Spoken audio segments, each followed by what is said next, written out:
Thank you very much.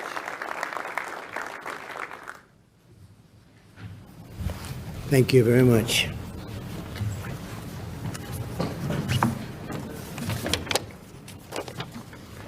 I guess I might begin.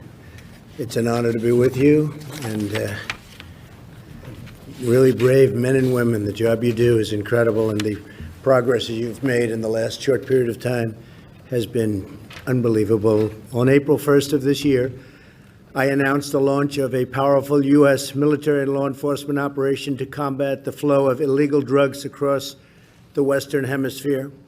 Today, I'm pleased to be with Admiral Craig Fowler and his team, done an incredible job, at the U.S. Southern Command Headquarters to provide an update on this incredible, successful effort.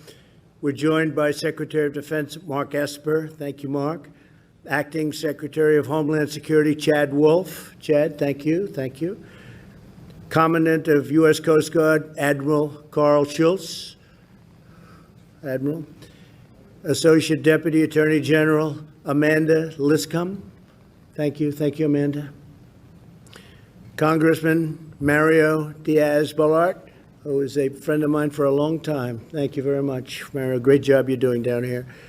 And many, many others, leaders and military geniuses and people that do a fantastic job.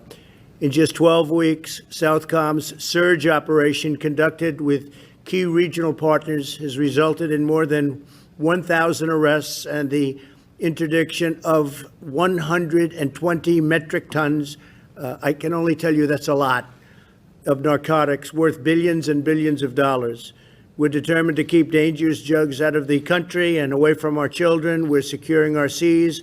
We're securing our borders. This is a new operation, not been done before, and this operation has been incredibly successful. As you know, in the United States, at least before the COVID came to us, the flu, the virus, the China virus, whatever you'd like to call it, it's got many different names. But before it hit, we were doing really well, and we're still doing very well, but now we're getting back on track. Last year, 70,000 precious American lives were taken because of the poison the cartels bring into our country. Under my administration, drug overdose deaths fell for the first time in nearly 30 years, and they fell fairly substantially. Unfortunately, the shutdowns caused by the China virus have led to a recent rise in overdose deaths, still below the level that they were at, but nevertheless, it went up a little bit. This is one of the reasons that we're working to safely and responsibly reopen our country, reopen our schools, get our country going again 100%. We're setting records on jobs. We're setting records on many different things. We're going to have a great third quarter. Third quarter is going to be tremendous numbers. Fourth quarter, likewise. And next year, economically, will be one of the best years we've ever had. But you'll see the numbers starting to come out really, really high in the third quarter. And you've already seen the record-breaking job numbers. NASDAQ just hit recently about 12 record highs, 12 days record highs. And the other markets are right behind it. They'll be hitting records hopefully very shortly also. That means people have a lot of confidence in what we're doing. With the help of the heroes here at SOUTHCOM, Coast Guard, CBP, DEA, and law enforcement will work relentlessly to seize illegal drugs, arrest vile traffickers. The traffickers are truly vile. They're terrible, terrible people, what they do, mostly to women and children, but women, and dismantle criminal cartels who are responsible for the deaths of thousands and thousands of Americans. I'd like now to introduce Secretary Esper to say a few words. Mark, please. Yes, thank you, Mr. President. Thank you very much, sir. Thank you, Mark. And good afternoon, everyone. It's a pleasure to be here today to discuss the successes of our enhanced counter-narcotics operations in the Eastern Pacific Ocean and the Caribbean Sea. The Department of Defense began this initiative alongside our interagency partners at the President's direction on April 1st as part of our whole-of-government effort to combat the flow of illicit drugs into our country and to protect the American people. Transnational criminal organizations have destroyed far too many American lives by smuggling heroin, cocaine, fentanyl, and methamphetamines into our country, leading to drug overdoses and addiction in our communities. Moreover, the profits derived from these activities support a range of bad actors, from cartels in Mexico to the illegitimate Maduro regime, which continues to oppress the Venezuelan people. Despite the challenges posed by the coronavirus pandemic, our enhanced counter-narcotics operations have shown great success in countering those threats by disrupting the flow of illicit drugs, denying our adversaries financial resources, and strengthening the capacity of partner countries in the region. Since the end of March, we have employed in the U.S. Southern Command area of responsibility 75% more surveillance aircraft and 65% more ships than normal for drug interdiction. These additional assets include 4 Navy destroyers, 5 Coast Guard cutters, and 8 aircraft. Currently, nearly a dozen Navy and Coast Guard ships and over 15 aircraft from across the interagency are supporting our efforts, in addition to security forces deployed to the region. Further, we have successfully engaged and encouraged 22 partner nations to join us in this fight and step up their involvement in drug interdictions. As a result of these enhanced operations, SOUTHCOM and our interagency and international partners have disrupted more than 122 metric tons of cocaine, as well as over 18,000 pounds of marijuana. We denied nearly $2 billion in drug profits, increased our targeting of known smuggling, maritime events by 60%, and neutralized dozens of members of transnational criminal organizations. These efforts have been critical to saving countless American lives and making our communities healthier, safer, and stronger. I want to thank the President, President Trump, for his leadership in bringing us together in support of this critical mission. Thank you, sir. And I am grateful for the hard work of our partners, including the U.S. Coast Guard, the Department of Homeland Security, the Drug Enforcement Administration, the Department of Justice, members of the intelligence community, and support from Congress as well for all of their efforts. Together, we will maintain our enhanced presence in the region, keep the pressure on transnational criminal groups, and protect America and our communities from the scourge of illicit drugs. Thank you.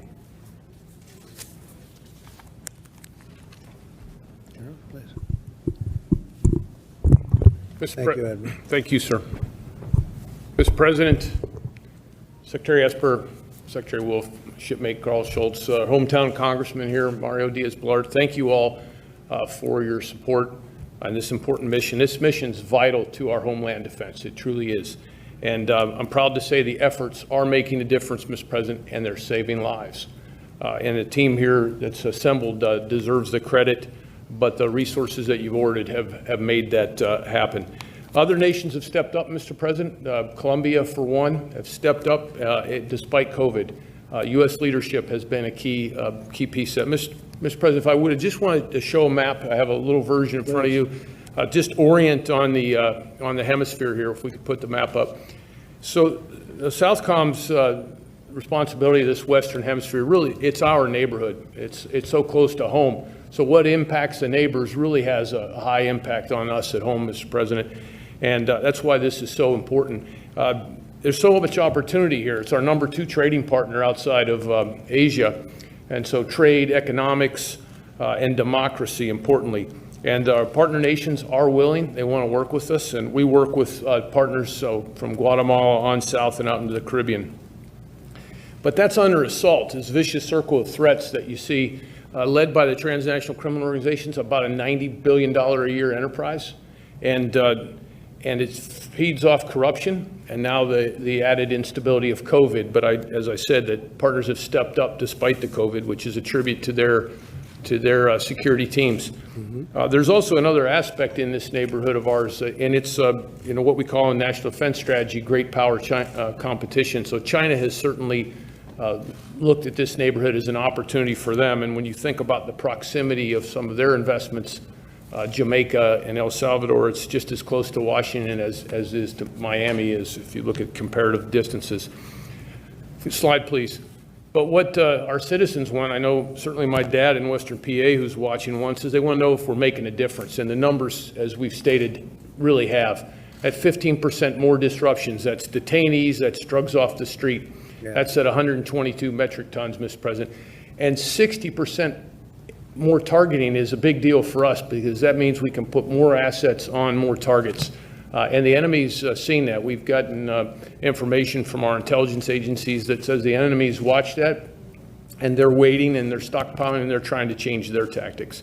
Those additional Navy ships, the AWACS from the Air Force, Oklahoma Guard, MC-12s, DE agents, a whole team effort, really, as we make a difference here. But that 70% partner participation is key, Mr. President. And I think of it this way, you know, on the field to compete when you go to golf or baseball, you want the best players with you. And we certainly have those winners with us here today. Just wanted to introduce you to two, Mr. President. Brigadier General Juan Carlos Correa, if you'd stand up, General. President Duque has sent us his best and paying for it. So he comes here fully paid by Colombia, and he works for me. And it's a recognition that Colombia is with us in the Korean War, and they're with us today and making a difference. And our Brazilian President Bolsonaro, a very new addition to our headquarters, Major General David, one of the sharpest in Brazilian armed forces, is in our J5 organization. Again, Brazilians paying for him to come here and work for me to make a difference in security. You know, Brazil's been with us since World War II, and our relationship is growing even stronger, Mr. President. And last 2 points, Mr. President, the tactical end of this fight, and you remember being in Key West at Joint Interagency Task Force South, JISOL, you rang that bell, right. And the war fighters responsible for that fight, Rear Admiral Doug Fears, at the end, commands JIF South, and Master Chief Henry Ledette is the senior enlisted there. They're the ones that are really day in and day out at the tactical edge of this fight, sir. And I'll tell you what, Mr. President, they're ringing the enemy's bell every day, sir. They seem to be. It's a fantastic job. Thank you, sir. very much. Mr. Congressman, would you like to say something? Thank you. Mr. President, nothing prepared, but I can tell you in my time of Congress, which is now almost 18 years, this region has frankly been looked over. Just barely any attention paid to it. And sometimes when the attention was paid, bad things were done. I will tell you that your administration has emphasized freedom.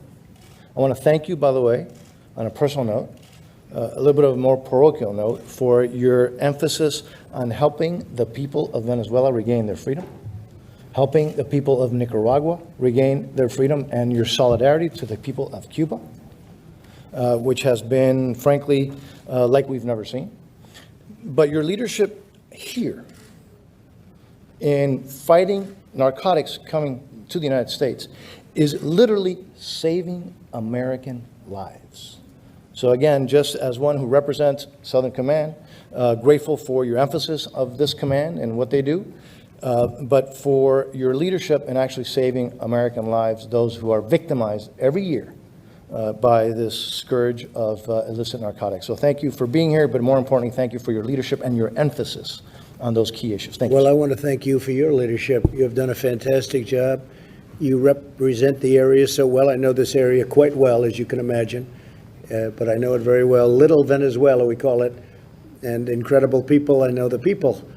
And we're going to be fighting for Venezuela. We're going to be fighting for our friends from Cuba. They know that we've been doing that, and so many other places. But Cuba, Venezuela, we have it very well under control, and you know what we're doing, and we're in touch all the time. So I want to thank you for your tremendous work. And maybe I could ask Amanda to say a few words, please. Thank you. I'm honored to be here today with our interagency partners to recognize the incredible work being done to disrupt the flow of drugs to the United States. Drug trafficking organizations are devastating this country with the drugs that they are pumping in. We continue to see Mexican cartels traffic cocaine, methamphetamine, heroin, and fentanyl into the United States. This fentanyl is fueling the ongoing domestic opioid crisis, and we are seeing an increasing surge in low-cost, high-purity, and high-potency methamphetamine. Further, Colombian cartels continue to control the production and supply of cocaine and rely on a partnership with Mexican cartels to export multi-ton quantities of cocaine from Colombia to U.S. markets. As these drugs are more readily available and more deadly, we are seeing record-level overdose death rates. Every year, more Americans die from overdoses in the United States than died in the entirety of the Vietnam War.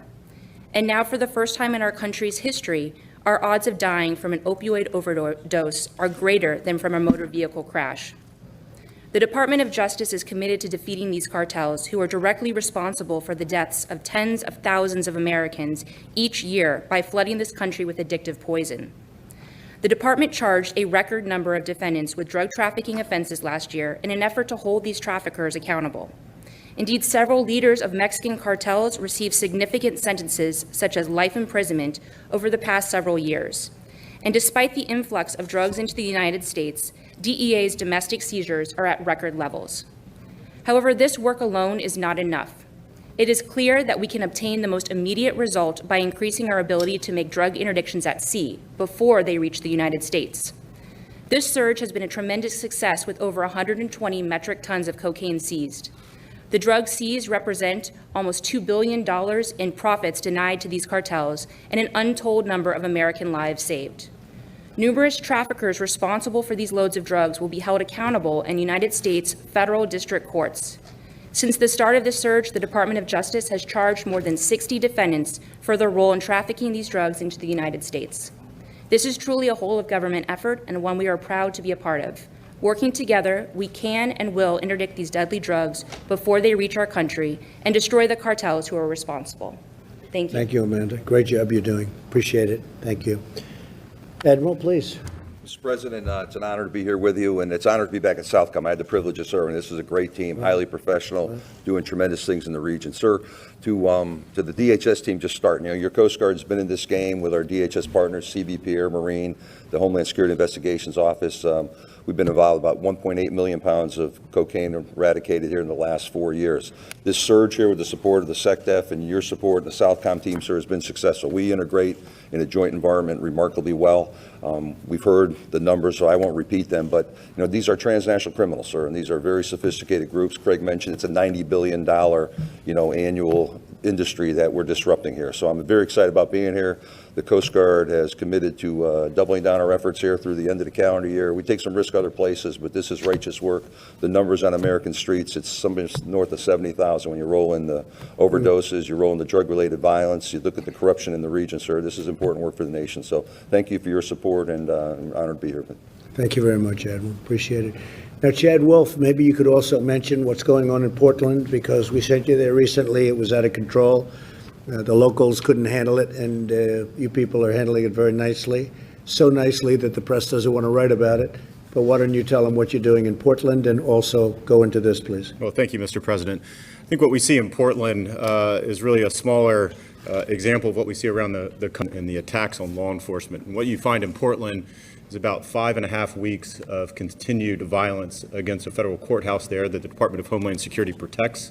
We've had to send in additional individuals. We're making arrests, but there has been violence. There's been assaults on federal law enforcement officers, and it really just shouldn't occur. We should have more support of the local police there. But again, the Department of Homeland Security, along with the DOJ, FBI, and others, are surging resources, and we're starting to make a difference there. Yeah. How many of you arrested?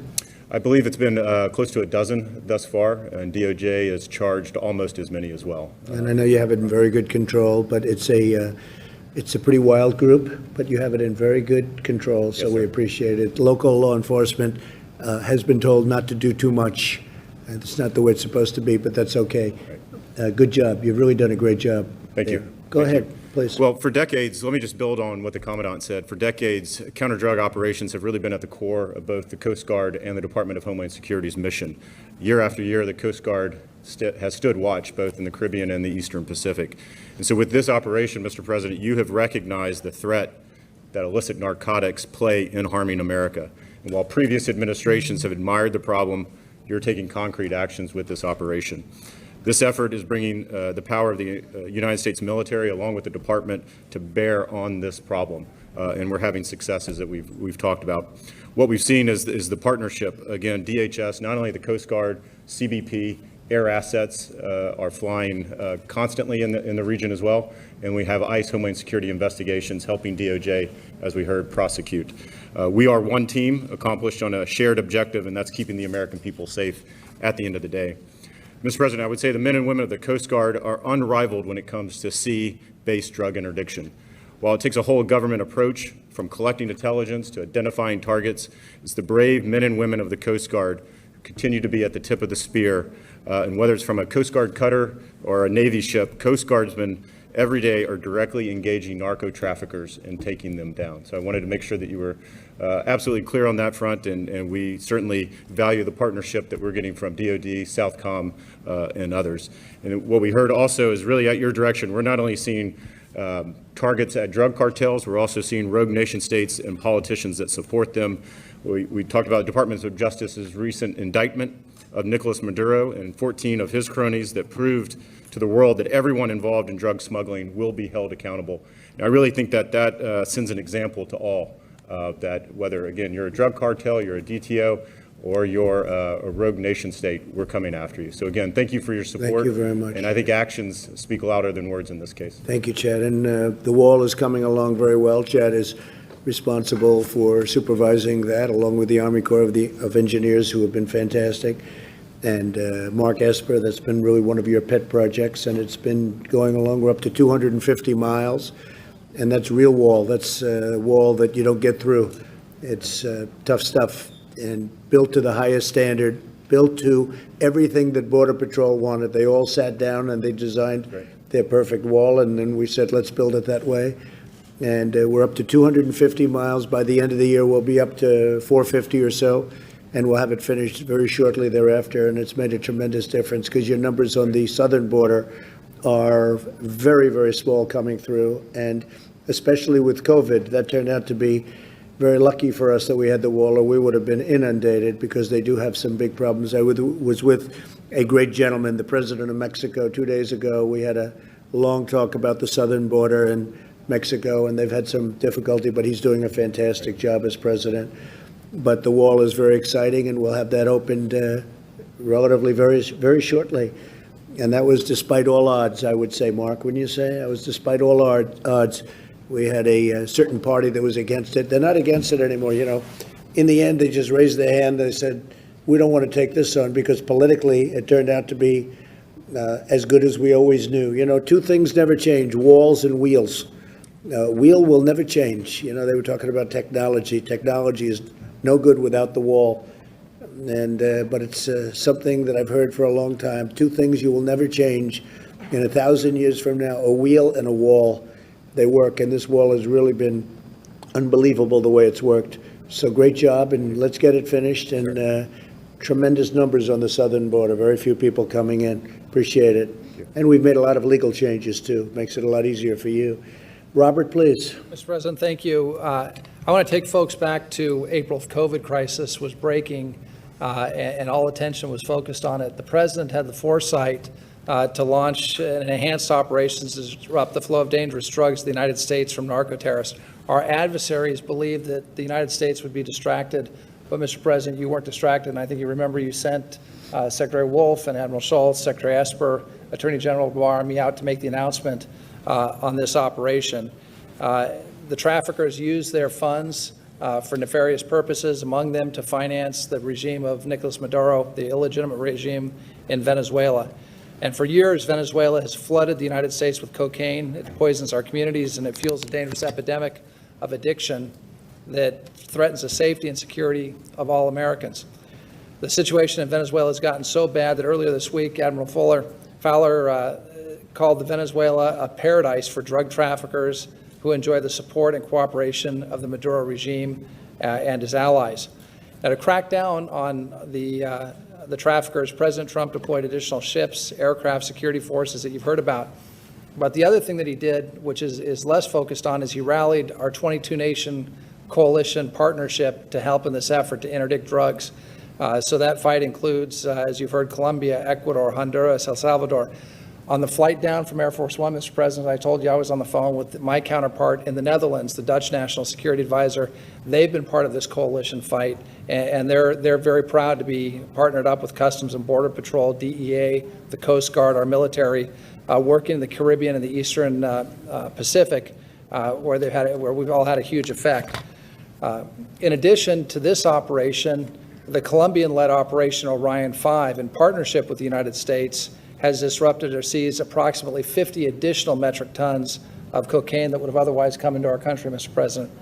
So President Trump has been resolute in his commitment to protecting the American people from the scourge of narco-terrorists and traffickers. Our military deployments in the Caribbean and in the Eastern Pacific will endure. Those profiting from illicit drugs and the destruction of our communities will be brought to justice.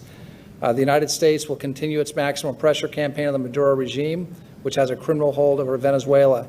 And I can tell for the Venezuelan people, when I speak with President Trump, he asks almost every day, how are things going in Venezuela? What can we do to help the Venezuelan people? This operation is part of that effort. Venezuela is a narco state led by a corrupt, criminal, illegitimate regime, and the people of Venezuela are suffering because of Maduro.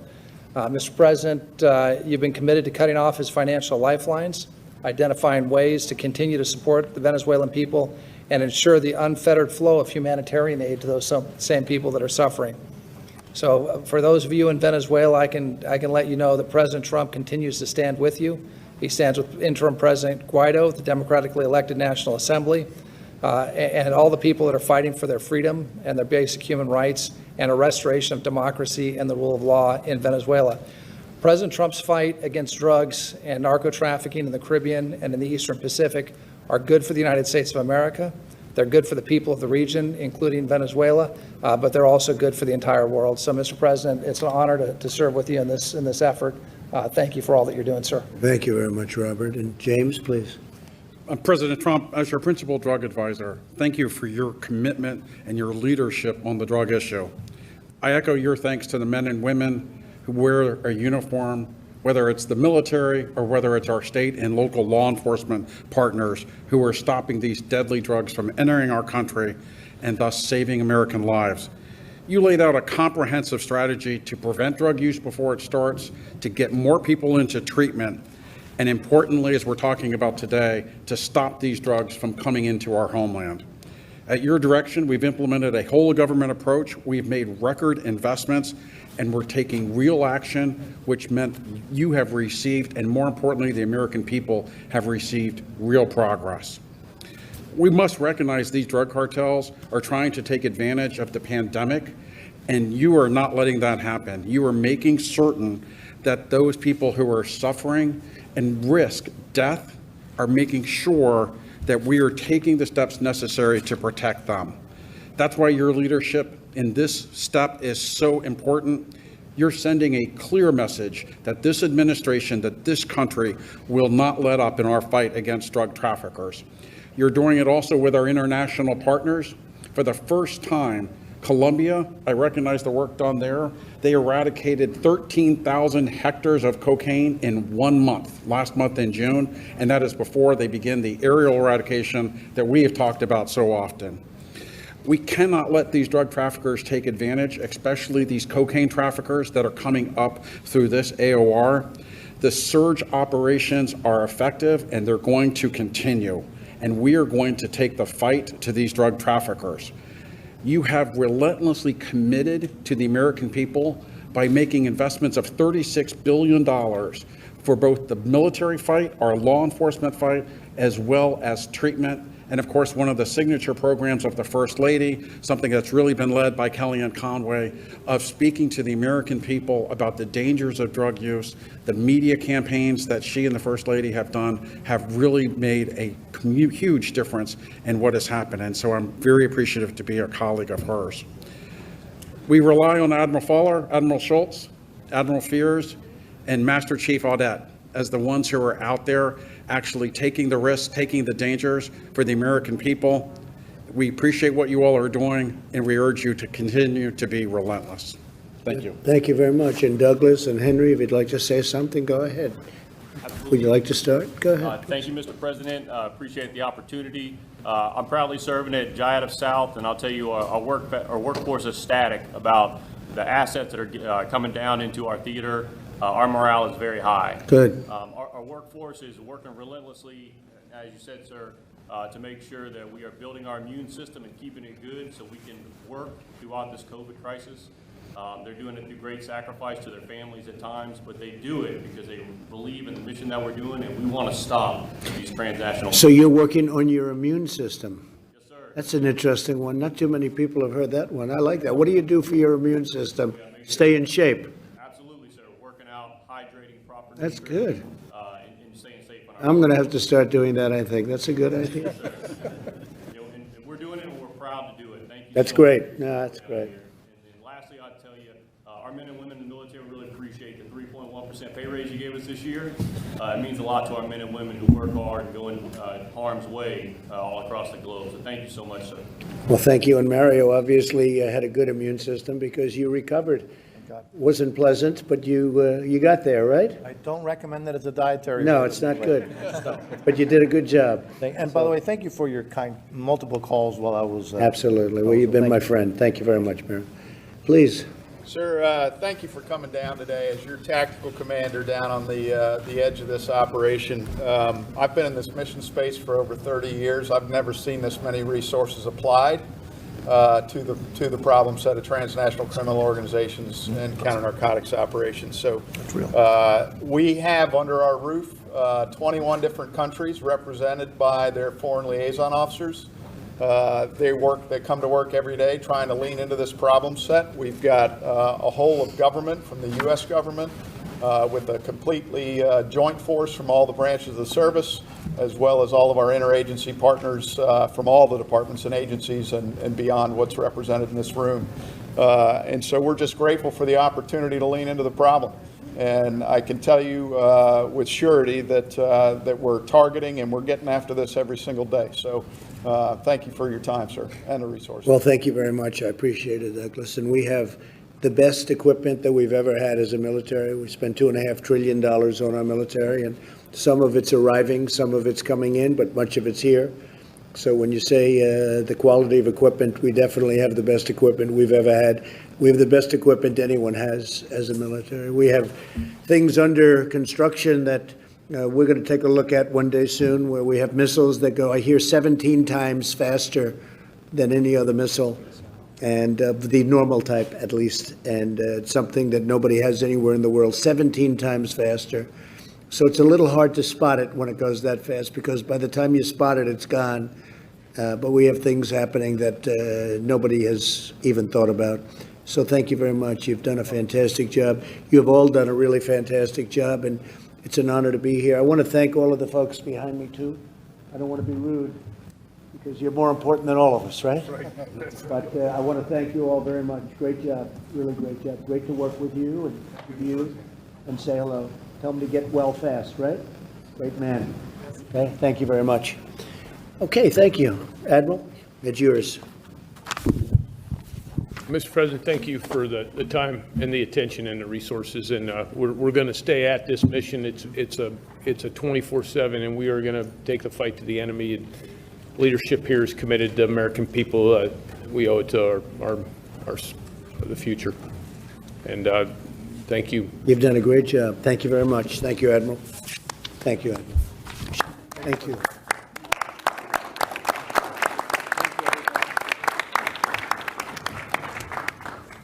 Good job.